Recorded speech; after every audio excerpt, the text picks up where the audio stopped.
Hey guys, it's Hobie with Deep Dungeon Games. Today we're going to be talking about how to create an interesting, and great backstory for your character. Now this doesn't always have to be 5e, Pathfinder, or any type of role-playing game. This could be for story writing or writing your own world book or whatever the case may be. This is going to give you a little bit of tips of how to make a character more in depth and less quick and mashed up just to make them.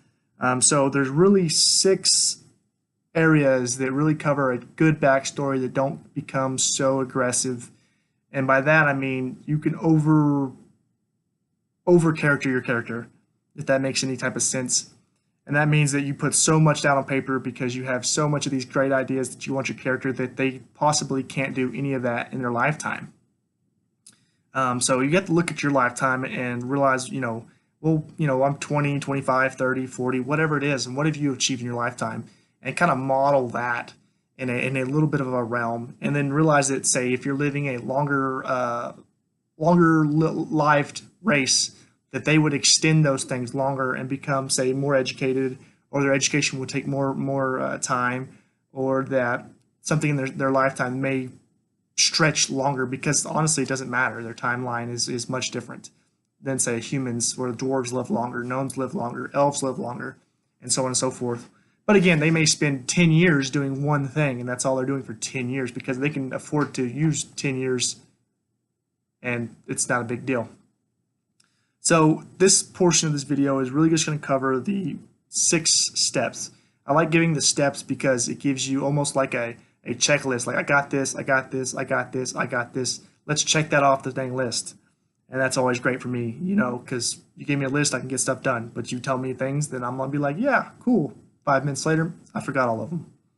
So to start with, you want to do some brainstorming. You want to ask yourself, why am I making this character, and what the heck is it for? And that's as simple as it is. So you're just going to say, why am I making this character? And it's going to be like, hey, I'm making this character for a D&D game.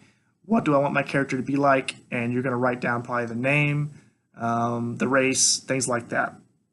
Secondly, you're going to create a timeline of the history. And I'm not saying you need a detailed account of dates or stuff like that, but you need a relative amount of timeline. That way you can see it right before you and you don't have to worry about it.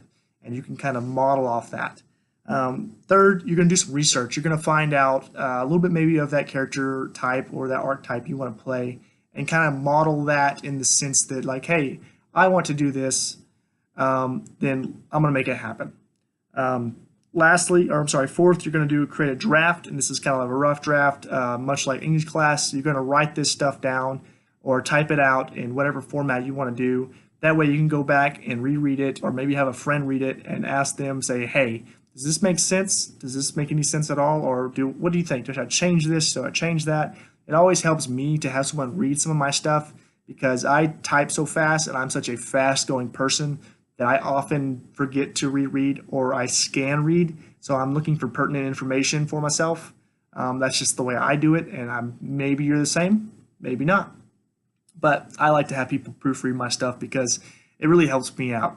Then you're going to connect them to the current story, or the actual story that they are involved in right now. So let's give an example of, say, Bilbo Baggins, where all his story, before, say, the trilogy, was, all that stuff leading up to that event, right? I mean, all that's 100 years before that, of his life was, before that. And then his story was basically to go to Rivendell and hang out until he got on the boat to go to the Elven lands. And I probably butchered that, so I apologize. And lastly, you're going to polish it up. That's it, man. You're going to polish it all up. You're going to take that draft, rework it to, where your notes, you added some notes, maybe some little Post-its or whatever you want to say. And then you're gonna deliver it. Man, that's it, guys. So to recap real quick, you're going to brainstorm. You're going to ask why you're making the character, right, and how you're making the character, and what you're making the character for. You're going to create a timeline or a loose series of events. You're going to do some research to find some archetype to kind of fit that mold, right? Then you're going to create a draft, have someone read it if that's something you want to do, and then you're going to connect them to your current timeline, and lastly, you're going to polish it all up. But anyways, so I'm going to actually go through, and then in this little series, I'm going to break down each one of these in a much better sense, and I'm actually going to create a character or a backstory this whole time as well. So I think that'll be really cool, and I hope that you'll see my process and that you'll enjoy my process and really learn something from it. This is Hobie with Deep Damage Gains. Thank you.